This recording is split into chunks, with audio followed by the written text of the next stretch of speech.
మీరు జీవితంలో ముందుకెళ్ళాలంటే ఈ 4 విషయాలు మాత్రం దయచేసి ఎవరితోటి షేర్ చేయకండి.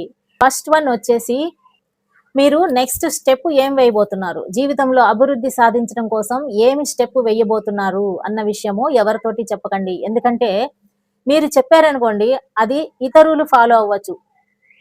మీరు దానివల్ల వెనకపడిపోవటానికి అవకాశాలు కూడా ఉంటాయి కాబట్టి, ఎట్టి పరిస్థితిలోనూ మీరు వేసే మొదటి అడుగు ఏమిటి అనేది ఎవరితోటి షేర్ చేసుకోకండి.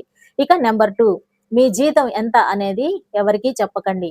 మీకు తక్కువ జీతం వస్తూ ఉన్నట్లయితే మిమ్మల్ని చూసి ఎగతాళి చేస్తారు. ఎక్కువ జీతం అనుకోండి మీ మీద ఒక ఈర్ష్య భావాన్ని పెంచుకుంటారనమాట. ఇట్లా ఉండకూడదు అనంటే మన జీతం ఎంత అనేది మనం ఎవరితోటి షేర్ చేయకూడదు. అలాగే మీకు ఏదైనా బలహీనతలు ఉన్నాయి అనుకోండి.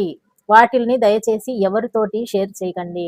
ఒకసారి గనక మీలో ఉన్న బలహీనతలని ఎవరితోనైనా షేర్ చేశారనుకోండి, దాన్ని ఒకళ్ళకొకళ్ళు చెప్పుకుంటూ వెళ్ళిపోయి మిమ్మల్ని ఇంకా బలహీనపరుస్తారు కానీ, మీలో ఉన్న బలహీనతలను చూసి మీ మీద ఎవరు జాలిపడరు. జీవితంలో ముందుకు ఎళ్ళిపోతూనే ఉండాలి అనంటే, ఎట్టి పరిస్థితిలోనూ మీ యొక్క బలహీనత ఏమిటి అనేది మీ మిత్రుడికి కూడా షేర్ చేయకండి. మనం బలహీనతలని ఎవరితోటి షేర్ చేయకూడదని అనుకున్నాం గదా! దానికి ఆపోజిట్‌గా ఇక్కడ బలాలని కూడా మనం ఎవరితోటి షేర్ చేయకూడదు.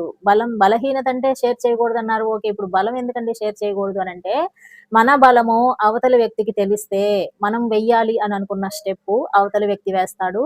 ఇక మనల్ని క్రిందికి తొక్కటానికి చూస్తారనమాట. ఎప్పుడైనా సరే ఒక వ్యక్తి జీవితంలో పైకి ఎదగాలి అని అనుకుంటున్నాడు అనంటే, అతన్ని క్రిందికి లాగటానికి చాలా మంది చూస్తూ ఉంటారు. మై డియర్ ఫ్రెండ్స్, అందుకనే మన బలహీనతలను గానీ, మన బలాలను గానీ ఎవరితోటి షేర్ చేయాల్సిన అవసరం లేదు.